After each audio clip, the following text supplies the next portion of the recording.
इस वीडियो में आप लोगों को जो है प्रश्नावली 4.3 को ही बताया गया। हालांकि उसमें प्रश्नावली मिस्टेक से आप लोगों को जब वीडियो चालू हो जाएगा तो 4.2 लिखा गया है, लेकिन रियल में ये सवाल जो है 4.3 का है।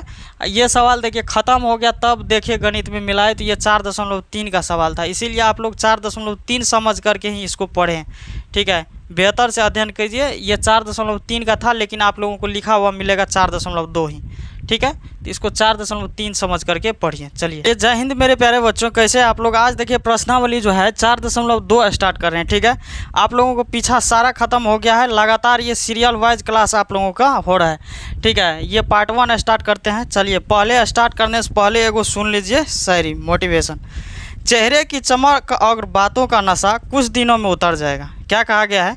चेहरे की चमक और बातों का नशा कुछ दिनों में उतर जाएगा। अगर आज संभल गए दोस्त तो तुम्हारा कल सुधर जाएगा। मोहब्बत के पीछे भागकर खुद को लाचार न बनाओ। मेहनत के आग में तपो, यह वक्त तुम्हें हीरा बना करके जाएगा, याद रखना, ठीक है। तो इसी के साथ आज का मोटिवेशन है, और आप लोग जो है स्टार्ट करते हैं आप लोगों को, और देखिए बेहतर ढंग से क्या आगे किस तरह से समझाते हैं। चलिए, आप लोगों को एक चीज़ बताए थे, द्विघात समीकरण का व्यापक रूप। आप लोगों को याद है? देखिए, आप लोग को क्या बताए थे? द्विघात समीकरण का व्यापक रूप। चलिए, तो क्या बताए थे, बताइए तो। व्यापक रूप, द्विघात समीकरण का व्यापक रूप यानी कि क्या बताए थे? ax² + bx + c। ये आप लोगों को बताए थे द्विघात समीकरण को इस प्रकार से लिखा जाता है। लिखने का तरीका क्या है? a का मान लीजिए कुछ होता है, 4x² लिख दिए। जा रे ससुरा, लाइने भाग गया इसे गर्मी से। अब देखिए, ये देखिए ax² + bx, ये c जो है व्यापक रूप होता है। तो इसके बदले में जैसे समीकरण क्या रहता है, या गुणनखंड द्विघात समीकरण का व्यापक रूप में कैसे लिखते हैं? जैसे ये तो 0 में समीकरण लिखेगा तो कौन चीज़ में हो जाएगा? 0 में। तो ये देखिए, जैसे 4x² + 6x + 8 है, ये क्या हो गया? 0। आप लोगों को पता है, बताए थे। ये देखिए, ये एक प्रकार का समीकरण है, इसी तरह से आप लोगों को बुक में दिया रहता है। तो ये देखिए, a के सामने जो है वो a का वैल्यू हो जाएगा, b के सामने जो है b का वैल्यू, c के सामने जो है वो c का वैल्यू हो जाएगा। मेरे प्यारे बच्चों, आप लोगों को ये चीज़ बहुत बारीकी से समझाए थे। ये द्विघात समीकरण है। क्या चीज़ है? समीकरण।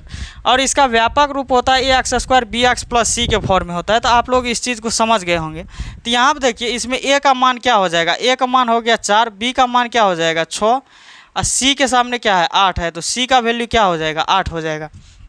देखिए, तो आप लोगों को समीकरण जब 4.2 के सवालों को सॉल्व कीजिएगा तो इसमें आप लोगों को बोल देता है कि मूल ज्ञात कीजिए। यानी कि मूल का मतलब x का ही वैल्यू, मूल का मतलब होता है एक वैल्यू प्लस में, एक वैल्यू माइनस में, ठीक है। तो मूल का मतलब प्लस माइनस में वैल्यू आप लोगों से पूछता है, ठीक है।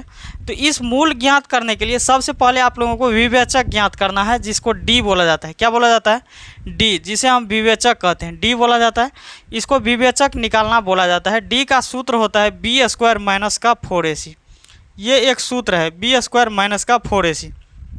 जब ए बी सी आप लोगों को पता रहेगा तो डी आसानी से निकल जाएगा b² - 4ac पे। ये एक सूत्र है, ठीक है। क्या चीज़ है? ये एक सूत्र है। देखिए, और इसमें एक कंडीशन दिया जाता है, d = b² - 4ac। ये एक सूत्र है। इसमें कंडीशन एक चीज़ रहता है कि जब कभी भी d का मान निगेटिव में होगा तो मूल वास्तविक नहीं होता है। हमेशा d का मान जो है 0 से बड़ा या 0 के बराबर होना चाहिए, 0 से बड़ा या 0 के बराबर होना चाहिए। d का वैल्यू कैसा होना चाहिए मेरे प्यारे बच्चों? हमेशा 0 से बड़ा या 0 के बराबर होना चाहिए d का मान, तब आपको मूल का अस्तित्व होता है। जब d का वैल्यू 0 या 0 से बड़ा हो जाएगा तब यहाँ पे लोग लिख सकते हैं मूल का अस्तित्व है, मूलों का अस्तित्व है, अस्तित्व है। देखिए, d का मान जब 0 के बराबर या 0 से बड़ा हो जाता है तो मूलों का अस्तित्व होता है। क्या होता है? मूलों का अस्तित्व होता है। जब मूल का अस्तित्व हो जाता है ना, तो x का सूत्र होता है -b ± √d जो है 2a हो जाता है। ये सूत्र हो जाता है -b ± √d/2a। ये एक प्रकार का सूत्र है, ठीक है। इसी से आप लोगों को सारा का सारा खेल इस प्रश्नावली का हो जाता है। सबसे पहले तो ए बी सी दिया हुआ रहता है, तो डी निकालना पड़ेगा, विवेचक जिसे हम बोलते हैं। तो डी निकालने के लिए इसको सूत्र होता है b² - 4ac। डी बराबर क्या सूत्र होता है? b² - 4ac। इसके बाद देखिए, डी का मान जब निकालिएगा b² - 4ac पर, तो डी का मान हमेशा या तो 0 के बराबर होना चाहिए या 0 से बड़ा होना चाहिए। कभी भी डी का वैल्यू निगेटिव में नहीं होना चाहिए, डी का वैल्यू निगेटिव में नहीं होना चाहिए। यदि डी का वैल्यू अगर निगेटिव में आता है तो मूल का अस्तित्व नहीं होता है। हालांकि उसके बाद ये सूत्र नहीं लगेगा। जब भी डी का वैल्यू निगेटिव में हो जाता है तो उसके बाद लिखना होता है कि मूलों का अस्तित्व नहीं है, यानी कि आगे का वैल्यू इसका नहीं निकलने वाला है। ठीक है, जब डी का वैल्यू 0 से बड़ा या 0 के बराबर हो जाता है तो इसके लिए सूत्र होता है x बराबर -b plus minus root D बटा 2a। यहाँ तक मेरे प्यारे बच्चों आप लोगों को तकलीफ नहीं हुआ होगा। इसके लिए हम एक सवाल लेते हैं उदाहरण के तौर पर। ठीक है, तो 4x² प्लस 6x प्लस 8 बराबर 0। अब इसका मूलों का अस्तित्व है कि नहीं, इसका x का वैल्यू पता करना है कि सच में इसका वैल्यू निकलता है कि नहीं।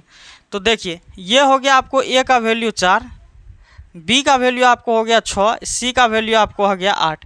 तो देखिए, तो d बराबर क्या हो जाता है, b² माइनस का 4ac।